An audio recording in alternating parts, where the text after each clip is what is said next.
Hey YouTube, I just want to make a quick video on how to make juicer pulp crackers or chips. These are great if you have a juicer and you absolutely hate throwing out the wonderful pulp that's left behind. You can make these crackers with them. I've had a lot of requests for this recipe, so I hope that you find it helpful. And these chips are great served with dip, hummus, or just snacking on them plain. These chips work best with veggie pulp. So I'm going to say if you juice a lot of grapefruit, oranges, a lot of fruits like what you normally think of as a fruit, then I would leave that pulp out or try and separate it, and just use mainly like carrots, beets, tomatoes, cucumbers, stuff like that. Otherwise it'll have a weird taste to it.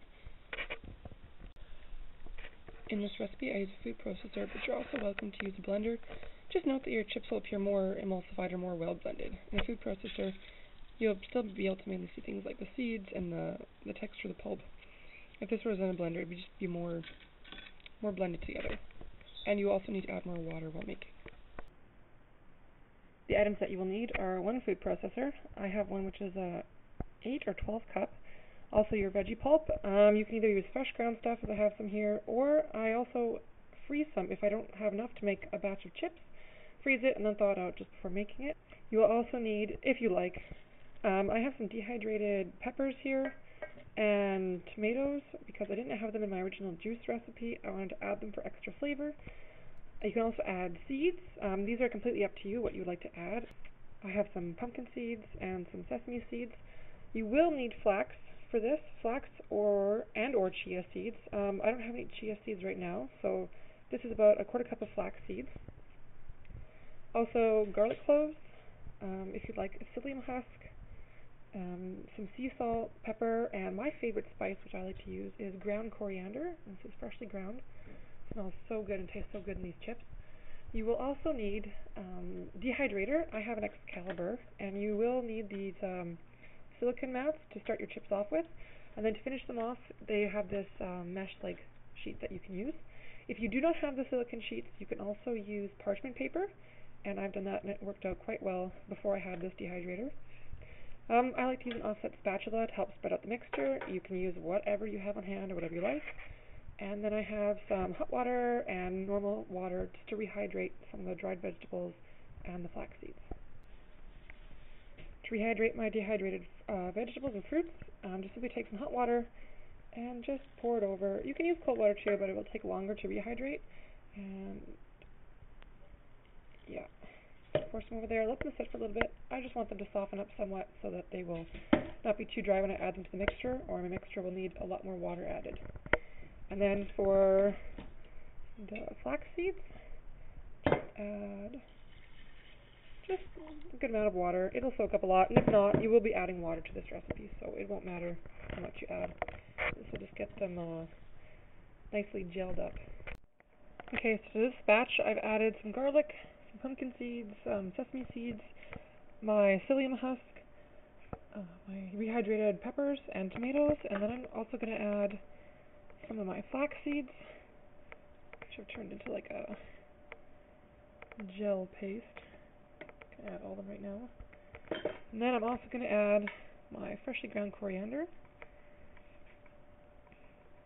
Like a lot of it. So now we're going to blend it up and see how it goes. So I blended this up, and I've added a bit more water just to make it easier to blend, and I'm going to taste it just to see how it is. If you don't like it now, I guarantee you probably won't like it later, so make sure it's at least somewhat palatable. And this one tastes good. So the flavors will intensify a little bit because obviously it's watered down, and once it dehydrates and slightly cooks and all the water gets sucked out, the flavors will become more potent. So we're going to go over and spread this on the sheets and put them in the dehydrator. So I've got my dehydrator sheets here, and I'm just going to scoop out this lovely mixture onto the mat. And it'll vary how much you put on the mat, like how thick you like your crackers or how thin. Obviously, you do not want to put them too thin or they will just break apart and crumble into nothingness and will be extremely hard to eat. Probably about, I would say, a 1/4 inch is pretty good. You don't want to make it too thick.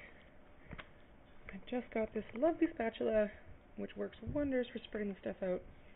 Usually if I use a spatula like this, it just globs onto there and sticks.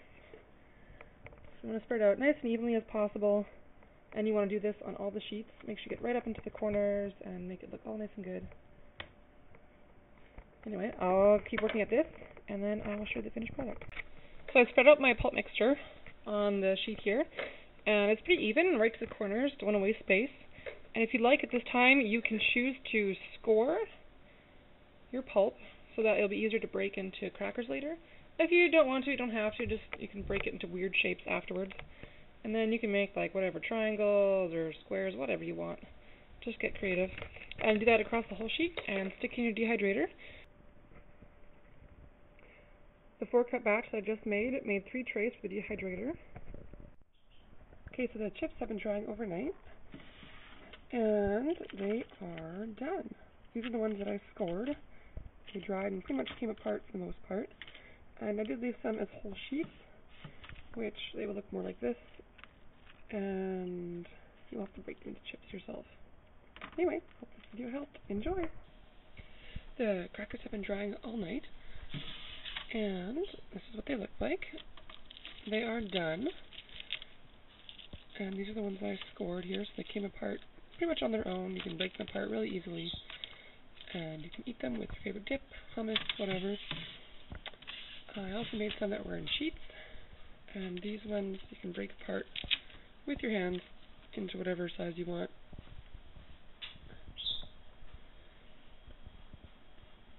These ones will need to be flipped because they are so big that they may not be dry on the bottom part. And I flipped them last night at 4 in the morning.